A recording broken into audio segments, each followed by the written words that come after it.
اسی وجہ سے فقہاء نے اصول فقہ وضع کیے ہیں کہ ہم حدیث کو کیسے لیں گے. ہر ایک کے اپنے اپنے اصول ہیں.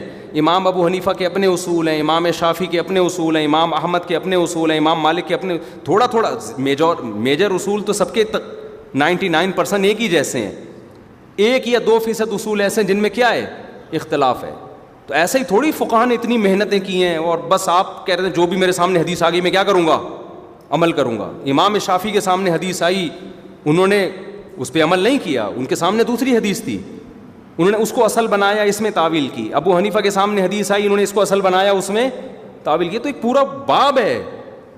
تو اس طرح تو لیکچرار کا فقہ تو رائج ہوگا دنیا میں جو وہ کہہ رہے ہیں. لوگ مجتہدین سے کیا ہو جائیں گے, بدگمان. لوگ کہیں گے یار اتنی صحیح حدیث موجود ہے اور ان کا فتویٰ اس کے خلاف ہے. ان کا تبھی اکثر یہ لوگ جو اس طرح کی سوچ رکھتے ہیں, نتیجہ کیا نکلتا ہے, وہ سمجھتے ہیں کہ میں ٹھیک ہوں, باقی سارے مجتہدین ائمہ وہ کیا تھے, وہ غلط تھے. ہمارے ایک دوست ہیں سلفی ہیں, میری بڑی اچھی دوستی ہے ان سے, اور بڑے معتدل قسم کے سلفی ہیں, میری بڑی گپ شپ ہے. وہ اکثر مجھے سلفی علماء کے فتوے بھیجتے رہتے ہیں, حدیث بھی لکھ کے بھیجتے رہتے ہیں. تو انہوں نے مجھے ایک فتویٰ بھیجا شیخ صالح العثیمین رحمہ اللہ تعالیٰ کا. ان کی نیت یہ تھی کہ میں اس فتوے کو شائع کروں, لیکن چونکہ معتدل ہیں, اچھے آدمی, یعنی فتنہ پرست ٹائپ کے نہیں ہیں, تو میری تو ظاہر ہے ایسے ہی لوگوں سے دوستی ہوگی نا جو کیا ہوں, معتدل ہوں. تو وہ سلفی عالم تھے, پراپر عالم بھی نہیں ہیں, یعنی علماء میں اتنے بیٹھے ہیں کہ اتنے علماء میں بیٹھے ہیں کہ نیم عالم تو بن ہی گئے ہیں. تو انہوں نے مجھے کہا کہ یہ جو اتنے زیادہ قربانیاں آج کل گھروں میں ہو رہی ہیں, شوہر الگ قربانی کر رہا ہے, بیوی الگ قربانی, یہ اسراف ہے. پھر شیخ صالح العثیمین رحمہ اللہ سعودیہ کے بڑے عالم ہیں, ان کا فتویٰ انہوں نے مجھے بھیجا کہ نبی صلی اللہ علیہ وسلم نے جب بھی قربانی کی ہے خود کی ہے, آپ کی کسی زوجہ سے قربانی ثابت, بول لو نا بھائی کیا ہو گیا, نہیں ہے. تو لہذا آج جو یہ اتنی زیادہ قربانیاں ہو رہی ہیں نا, یہ اسراف ہے. تو میں نے ان کو بڑا محبت سے, میں نے عربی میں ان کا بھی وہ عربی میں آیا تھا, میں نے ان کو بھی جواب اسی زبان میں دی عربی میں. میں نے کہا ان سے کہا کہ دیکھیں نبی صلی اللہ, یہ جو مسئلہ ہے نا یہ اختلافی ہے. چاروں ائمہ میں کیا ہے, اختلافی مسئلہ ہے کہ گھر کے سربراہ کی طرف سے قربانی کافی ہے یا جو بھی صاحب نصاب ہے, مالدار ہے, الگ سے قربانی کرے گا کہ نہیں کرے گا. تو میں نے کہا امام احمد بن حنبل کی رائے یہی ہے جو شیخ صالح العثیمین نے ذکر کی ہے کہ بھئی گھر کا سربراہ, بعض اسلاف سے ہمیں ملتا بھی ہے اس کا ثبوت, مصنف ابن شیبہ میں روایت ہیں, بعض اسلاف سے یہ بات ثابت ہے, حدیث میں تو کوئی تذکرہ نہیں ہے اس کا, لیکن بعض اسلاف سے یہ بات ثابت ہے. ان کی یہ رائے تھی کہ گھر میں ایک سربراہ بس قربانی کر دے تو سب کی طرف سے کافی ہے, اس میں سب کے لیے کرنا ضروری نہیں ہے. تو میں نے ان سے کہا, میں نے کہا ٹھیک ہے, لیکن جو مسئلہ ائمہ اربعہ میں کیا ہے, اختلافی ہے, اور پورے بر صغیر انڈیا پاکستان میں امام حنیفہ کی فقہ کو فالو کیا جاتا ہے. یہاں میں شیخ صالح العثیمین کے فتوے پھیلاؤں گا, اس سے انتشار کے علاوہ کچھ بھی نہیں ہوگا. اور امام حنیفہ کی جو رائے ہے وہ بھی کمزور نہیں ہے. یہ جو آپ نے کہا کہ نبی صلی اللہ علیہ وسلم کی زوجات قربانی نہیں کرتی تھیں, نبی کرتے تھے سب کی طرف سے, تو زوجات جو تھیں وہ فقر کے انتہا کو پہنچی ہوئی تھیں. آج بھی اگر کسی کی بیوی مالدار نہیں ہے تو ہم کب کہتے ہیں وہ قربانی کرے, ہم تو اس کو منع کریں گے, یار تمہارے پاس پیسے ہیں نہیں, تم اپنے آپ کو اتنی ٹینشن میں کیوں ڈال رہی ہو. بات ان بیویوں کی ہو رہی ہے جنہوں نے اچھے خاصے سونے اور چاندی اپنے پر لاکھوں روپے اپنے بینکوں میں رکھے ہوئے ہیں, پورے سال عیاشی پہ پیسہ اڑا رہی ہیں, قربانی میں آ کے کیا کہتی ہے ہم پہ قربانی واجب نہیں ہے, اور صالح العثیمین کا فتویٰ لے رہی ہیں. آپ کیوں صالح العثیمین کا فتویٰ لے رہے ہو بھائی؟ تو امام حنیفہ کا فتویٰ آپ کے لیے شیخ صالح العثیمین کے فتوے سے زیادہ ویلیو رکھتا ہے, کیونکہ یہ ایک فقہ رائج ہے. آپ یہاں کوئی اور فتویٰ چلاؤ گے, تشویش کے علاوہ کچھ بھی حاصل, ایک آدمی کہے گا لازم نہیں ہے, دوسرا کہے گا لازم ہے. تو میں نے کہا شیخ میں آپ کا احترام کرتا ہوں, لیکن آپ بر صغیر میں فقہ حنفی کے فتوے کو فالو کریں, وہی پھیلایا جائے گا. یہاں 6 رائے, وہ اس کی رائے کچھ اور ہے, اس کی رائے کچھ اور ہے, اس کی رائے. اور میں نے کہا یا تو ہوتا نا امام حنیفہ کی رائے بالکل قرآن و سنت کے اگینسٹ ہوتی, تو بھی ہم کہتے ہیں نہیں لیا جائے گا اس رائے کو, اس کی بھی مضبوط دلیل ہے. من وجد سعة لأن يضحي فلم يضحي فلا يقربن مصلانا, صحیح حدیث ہے کہ جس کے پاس گنجائش تھی اور قربانی نہیں کی وہ ہماری عیدگاہ میں نہیں آئے گا. تو اس میں تو نبی نے مرد اور عورت کا کوئی فرق نہیں کیا. تو اگر کسی کی بیوی نبی کی زوجہ کی طرح غریب ہے, مسکین ہے, وہ نہ کرے قربانی. یہاں تو ہم مالدار عورتوں کی بات کر رہے ہیں, مالدار شخص کی بات کر رہے ہیں. تو اس لیے میں نے کہا بھائی آپ کیوں تشویش پھیلا رہے ہو نا. تو ٹھیک ہے وہاں وہ بھی ہمارے نظر میں اہل حق عالم تھے صالح العثیمین, تو عرب ان کو فالو کر رہے ہیں, ٹھیک ہے بھائی, لیکن ہر جگہ تو نہیں نا کہ صالح العثیمین کو لا کے آپ ساری دنیا پہ مسلط کر دیں. بر صغیر میں جب سے اسلام آیا ہے فقہ حنفی آیا ہے, ایک ٹریک پہ چل رہے ہیں. ملیشیا میں فقہ شافعی آیا ہے, وہ تو امام شافعی کو فالو کر رہے ہیں, وہ تھوڑی صالح العثیمین کو فالو کریں گے. میں بر صغیر میں ملیشیا جا کے ان کو فقہ حنفی کے مطابق جواب دینا شروع کر دوں, سوائے فتنے کے کچھ حاصل ہوگا؟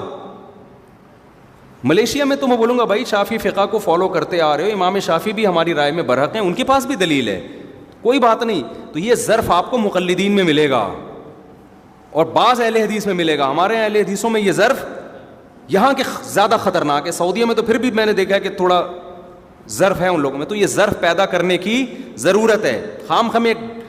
مجھے اچھی طرح یاد ہے سعودی عرب سے ایک صاحب آئے, سعودی عرب میں ہی پیدا ہوئے, 1 رکعت وتر پڑھتے تھے وہ. تو یہاں جب انہوں نے دیکھا لوگ 3 پڑھ رہے ہیں تو انہوں نے مجھے کہا کہ میں تو صدیوں سے, ہمارے باپ دادے ہیں اصل پاکستانی تھے وہ, ہم تو وہیں رہ رہے ہیں, تو میں تو میں نے کہا یار جب آپ انہی کو فالو کر رہے ہیں تو رہنا بھی آپ نے وہیں ہے, تو پھر اسی طریقے سے پڑھیں جیسے آپ پڑھتے رہے ہیں, کیونکہ مجھے پتہ ہے پھر یہ واپس جائیں گے, پھر کبھی یہاں دلائل ہمارے پاس بھی ہیں ان کے پاس بھی ہیں, دونوں طرف دلائل ہیں. یہ جو لوگ کہتے ہیں نا میری دلیل ہے, یہ انہوں نے ایک طرف کے دلائل پڑھے ہوتے ہیں, سنے ہوتے ہیں, دوسری طرف کے ان کو سننے کا موقع ملا ہی نہیں ہوتا, یا کسی اناڑی آدمی کے پاس چلے گئے ہوتے ہیں اس کو دلیل کا پتہ ہی نہیں ہوتا. تو آپ جب وہی بات ہے نا, نیگیٹو سوچ ہوگی نا تو دماغ میں جب بھوسا ہوگا تو ہر جگہ ہر ایک غلط نظر آئے گا. پازیٹیو سوچ ہوگی تو ہر ایک کیا نظر آئے گا آپ کو پھر لگے گا کہ یار جس نے بھی جو بھی دین کے لیے خدمت کی ہے, جس کے پاس بھی علم تھا, اس کی ہر بات کے پیچھے کوئی نہ کوئی لاجک ہوتی ہے. تو کہاں سے کہاں بات چلی, بس سمیٹ دوں میں جلدی سے. تو میں جو اصل بات کر رہا تھا نا, تو اسی طرح یاد رکھو یہ جو آتا ہے حج میں سارے گناہ معاف ہو جاتے ہیں, اور لیلۃ القدر میں گناہ معاف ہونے کا مطلب یہ جب انسان حج پہ جاتا ہے تو اس کو توبہ کی توفیق مل جاتی ہے, پلٹ کے واپس آتا ہے. اس لیے ایسا ہو جاتا ہے جیسے آج اس کی ماں نے اس کو جنا, پلٹ کے ویسے کا ویسے ہی آیا جیسا گیا تھا.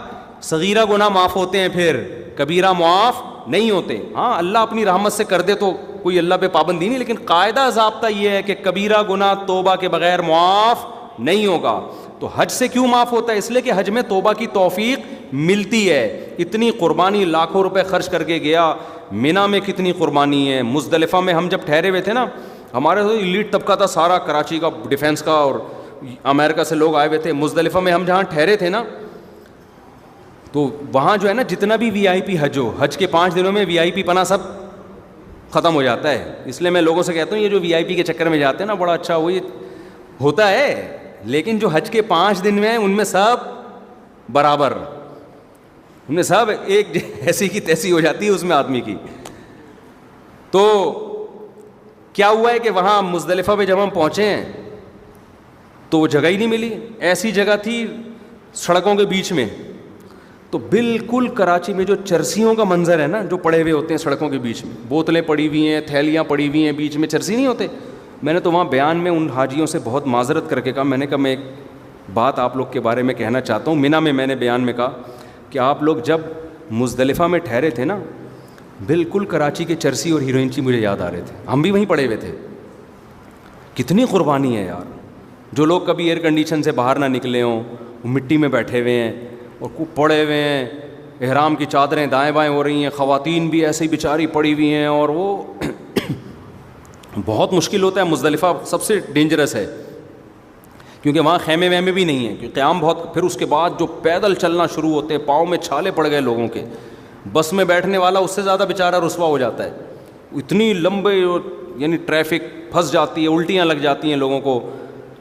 تو یہ سارے مجاہدے اللہ کروا کے کیا کرتا ہے, اپنی محبت کی چنگاری دل میں پیدا کر دیتا ہے حاجی کے دل میں. کیونکہ جس کے لیے آپ قربانی دیتے ہیں اس کی محبت خود بخود دل میں پیدا ہوتی ہے. لوگ کہہ رہے ہوتے ہیں نا یہ بکرا میں نے بڑی محنت سے پالا ہے, کہتے ہیں نا کیسے گلے میں چھری پھیروں, اور جو ایک بکرا وہ ہے جو اسی دن لا کے کاٹ دو آپ, اس میں نہ بکرے کو افسوس ہو رہا ہوتا ہے کیا خیال ہے, اور نہ آپ کو.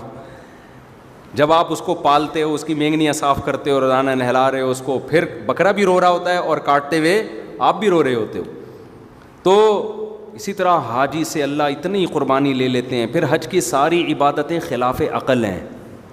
رمی ہو رہی ہے. بھائی کیا ہے یہاں پہ؟ بس ایسے ہی ابراہیم نے رمی کی, نبی نے رمی کی علیہ السلام اور صلی اللہ علیہ وسلم, تو آپ بھی کرو. لاکھوں حاجی جا رہا ہے اور ٹھک ٹھک ٹھک, ایک ایسا ایمان والا منظر ہوتا ہے نا رمی میں, اتنی اتنی سی کنکریاں, لیکن رش کی وجہ سے ایسی آوازیں, اور ٹھک ٹھک ٹھک ٹھک ٹھک ایسے آوازیں آ رہی ہیں. بھئی یہ کیا ہو گیا؟ بس سب دیوانے ہو گئے ہیں. اللہ نے کہا چلو اب اس کو کنکری مار کے آگے بڑھو, اگلے والے کو مارو. ایک عجیب منظر ہوتا ہے, اتنا تیل نکلوا لیتے ہیں اللہ تعالیٰ, اتنا پسینہ نکلوا دیتے ہیں, اور اتنی مجاہدہ ہو جاتا ہے کہ اللہ کی محبت کی چنگاری پتھر دل میں بھی پیدا ہو جاتی ہے. اسے کچھ خیال آتا ہے یار ہم مسلمان ہیں, تو اس کو پھر توبہ کی توفیق ملتی ہے. آج کل کیوں نہیں مل رہی؟ بتانے والا ہی نہیں بتا رہا ہوتا کہ ہم توبہ کے لیے آئے ہیں یہاں پہ. وہ ٹریول ایجنسی نے شروع سے گائیڈ ہی نہیں کیا ہوتا. ٹریول ایجنسی میں نے یہ بتایا ہوتا ہے کہ جاؤ گے اگلے پچھلے سارے معاف. تو جو بہن کی وراثت, بعض تو بہن کی وراثت کے پیسوں سے حج کرنے جا رہے ہوتے ہیں, وہ کھا کے گئے, وہی کھا کے دوبارہ ایک اور دکان پہ قبضہ کر لیا, اگلے سال پھر معاف کرانے چلے گئے, پھر آ گئے. بھئی ایسے 1 کروڑ حج بھی کر لو گے, ایسے نہیں ہوگا حساب کتاب. حج زندگیوں کو کیا کر دیتا ہے؟ چینج. ہمارے حضرت ہر سال حج کرتے تھے, عمرہ بھی کرتے تھے. پھر جب حج مشکل ہو گیا تو پھر عمرہ شروع کر دیا حضرت نے. عمر بھی زیادہ ہو گئی تھی, مشکل ہو گیا تھا. تو اتنے پرہیزگار تھے, اتنے رونے دھونے والے, اللہ کی یاد میں گناہ سے بچنے والے. لیکن ہمیں یاد ہے حضرت عمرے سے واپس آتے ہوئے فرما رہے تھے کہ مجھے شرم آ رہی ہے واپس جاتے ہوئے. اللہ کہے گا جیسا گیا تھا کہیں ویسا ہی اب ویسا ہی آ گیا, تو کچھ تبدیلی نہیں آئی تیرے اندر. تو حالانکہ وہ تو پورے دین پہ چلتے تھے. ان کو یہ خوف تھا اپنے بارے میں کہ کہیں اللہ یہ نہ پوچھ لے کہ تو میرے گھر کی زیارت کر کے آیا ہے, اب بھی ویسے کا ویسا ہی ہے جیسا پہلے تھا. تو یہ جذبے سے جب